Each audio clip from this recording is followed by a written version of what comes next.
یہ اسلام کو اعزاز حاصل ہے، اس کا نہ پیر نہ مولوی آگے پیچھے نہیں بھاگ سکتا۔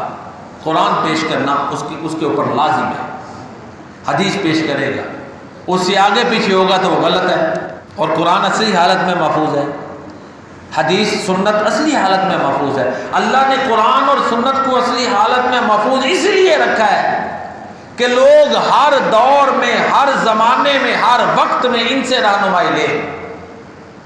جو بھی عالم بات کرے قرآن کی دلیل مانگے، حدیث سنت مانگے، حدیث مانگے، اس کے مطابق ہے تو سر آنکھوں پہ ہے، نہیں تو پھر اس کی بات چھوڑ دی جائے گی۔ یہ ہمارا عقیدہ نہیں، یہ امام ابو حنیفہ رحمۃ اللہ تعالیٰ علیہ کا بھی یہی عقیدہ ہے، جن کے ذریعے سے ہمارے اکثر بر صغیر کے لوگ سنت کو فالو کرتے ہیں۔ یہی عقیدہ نظریہ امام شافعی کا ہے، ایک امام مالک کا ہے، ایک امام احمد بن حنبل کا ہے۔ یہ جو چاروں بڑے ائمہ کرام ہیں انہی کا یہی عقیدہ ہے، اور ہم اسی عقیدے کو لے کے آگے چلتے ہیں۔